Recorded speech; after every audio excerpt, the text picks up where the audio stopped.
So we're first going to go with the drain plug at the top of the motor. Again, inside here, if I can sneak in here, it's that thing right there. Up, down. It makes... Noisy kid. And you again just want to try to twist it a little bit. I had to really get in there, actually. And I'm going to go ahead and move up.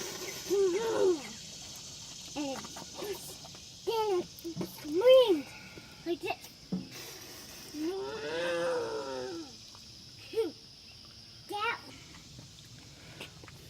Next is the oil filter. Let's pray this is easy. There's a couple of tubes down there that are wiring harnesses that I'm trying to get by. There we go. Yep, and it's turning. There we go. I put an oil pan underneath just to see if it drips.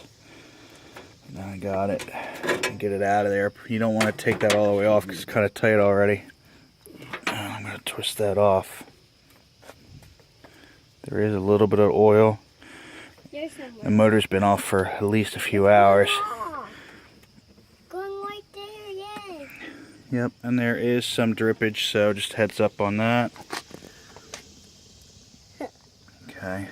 I like to see. Yeah. So yeah, notice I had the pan underneath. Good thing I did. So I'm going to take that off. Next comes the plugs. So notice, by the way, I got a wrench that would fit perfect just in case. As a matter of fact, I got the wrong... no, I had the right end. 17 millimeter. And go right in there.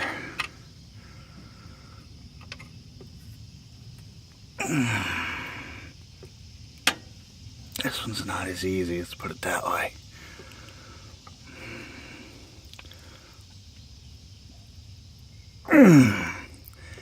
That one's not so easy, so you get a chance here, it'll come off. But it is 17 millimeter. So I finally got it. I had to get a mallet, rubber mallet, and again, you want to head towards the driver's seat on this one, on the passenger side. So again, you'll notice which way I'm swinging this. I am swinging it this way to loosen it up.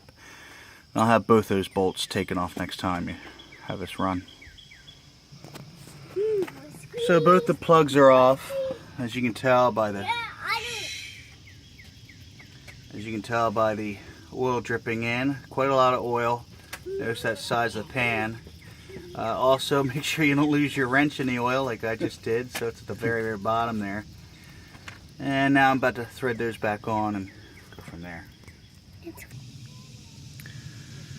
So here's the plugs taken out. Notice I've put Teflon tape on them. I've also gotten my funnel into position there, which was a pain, but notice it's getting right barely into that plug there. Notice I am also resting on top of the coolant housing there. So I'm going to do everything in reverse order. I'm going to put the plugs back in, put the filter back in, and then go from there. So I ended up using a socket set to go ahead and tighten this. It's just now that it's open, and go ahead and do my magic that I really need to.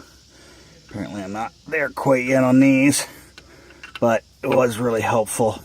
And again, I did drop my original ratchet or socket and wrench in the oil, so go figure. But now I'm going to tighten these up. Next, I'm installing the filter. Notice I put some of the little old oil on the ring here, so of the new filter. I'm going to put it on. So I'm tightening this on here. Just be careful. When I first got it screwed in there, it felt like it wasn't exactly, well, threading right, and it wasn't. So I had to josh it around a little bit just to get it into position. And now, once it was on, or once I got it by hand, it went on real nice and easy. Just be careful. And notice again, I don't have a lot of room here on the side to get stuff done. So I'm done with that. Finally, just dumping in a whole quart, or well, 1 gallon of 15W40, and that's it.